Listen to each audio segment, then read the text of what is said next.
قرآن مجید نے سب سے پہلے تو قرآن مجید نے اہل یہود کے اس قول کو بطور عبرت کے بیان کیا ہے اور ان کی مذمت گویا فرمائی ہے کہ جب ان سے کہا جاتا کہ تم قرآن پاک پر اور رسول رحمت صلی اللہ تعالی علیہ وسلم پر ایمان لاؤ، تو اس کے جواب میں وہ یہ کہا کرتے تھے کہ ہم تو اپنے باپ دادا کے دین پہ رہیں گے۔ اس کا وہ اصرار بھی کرتے، اس پر وہ شدت بھی کرتے۔ تو قرآن مجید نے اس بات کو ان لوگوں کے گمراہی کے طور پر بیان کیا ہے کہ جب تمہارے باپ دادا گمراہ تھے،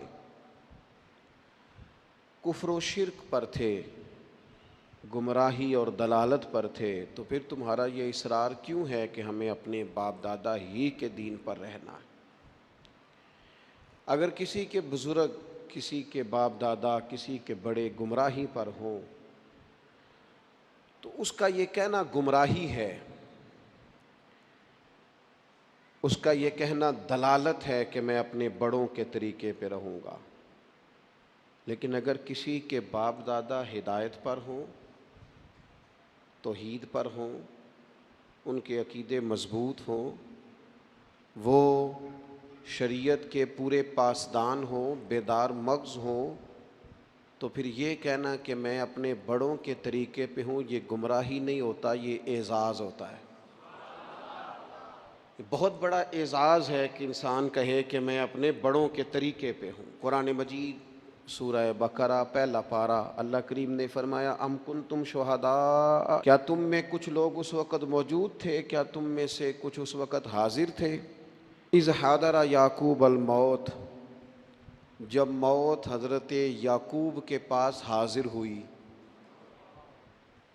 اذ حضر، جب حاضر ہوئی، موت آئی جناب یعقوب علیہ السلام پر، اذ قال لبنیہ، تو انہوں نے اپنے بیٹوں سے فرمایا ما تعبدون من بعدی، میرے بعد کس کی عبادت کرو گے؟ تو جواب تو اس کا یہ تھا کہ ہم اللہ تعالیٰ کی عبادت کریں گے، ہم رب العالمین کی عبادت کریں گے، ہم اپنے مالک حقیقی کی عبادت کریں گے۔ لیکن حضرت یعقوب کے بیٹوں نے کیا جواب دیا؟ قرآن مجید کہتا ہے قالوا نعبد الہک، ہم آپ کے معبود کی عبادت کریں گے۔ وہ جو آپ کا معبود ہے نا، جس کی آپ عبادت کرتے رہے، ہم اس کی عبادت کریں گے۔ وَإِلَٰهَ آبَائِكَ، اور وہ جو آپ کے باپ دادا کا رب ہے نا، آپ کے رب کی عبادت کریں گے، اور جو آپ کے باپ دادا کا، آباء و اجداد کا رب ہے، اس رب کی ہم عبادت کریں گے۔ کون باپ دادا؟ ابراہیم و اسماعیل و اسحاق، ہم جناب اسماعیل کے رب کی عبادت کریں گے، جناب اسحاق کے رب کی عبادت کریں گے، ہم حضرت اسماعیل علیہ السلام کے رب کی عبادت کریں گے، آپ کے رب کی عبادت کریں گے، آپ کے آباء و اجداد کے رب کی عبادت کریں گے۔ اور آباء و اجداد کون ہیں؟ جناب ابراہیم، جناب اسماعیل، جناب اسحاق۔ اب جا کے کہا الہ واحد، ان کا معبود ایک ہی معبود ہے، ان سب نبیوں کے معبود، ہم اس رب کی عبادت کریں گے جو آپ کا رب ہے، آپ کے آباء و اجداد کا رب ہے، ابراہیم و اسماعیل و اسحاق کا رب ہے۔ اگر کسی شخص کے بڑے گمراہ ہوں اور پھر وہ ان کا ذکر کرے کہ میں اپنے بڑوں کے طریقے پہ ہوں، تو یہ اس کا ذکر گمراہی ہے۔ لیکن اگر کسی کے بڑے ہدایت یافتہ ہوں، ہدایت کا منارہ نور ہوں، ان کی زندگیاں مشعل راہ ہوں، ان کے نقوش قدم بڑے تابناک ہوں، تو پھر تو اسے سر اٹھا کے بات کرنی چاہیے، پھر تو اس شخص کو اعزاز سے بولنا چاہیے۔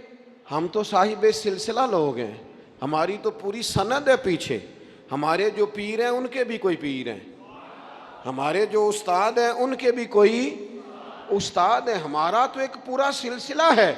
اور فاضل بریلوی اس سلسلے کو اس طرح بیان کرتے ہیں، فرماتے ہیں تیرے غلاموں کا نقش قدم ہے راہ نجات، وہ کیا بھٹک سکے جو یہ سراغ لے کے چلے۔ کہنے لگے ہمارے پاس تو حضور کے غلاموں کا نقش قدم ہے۔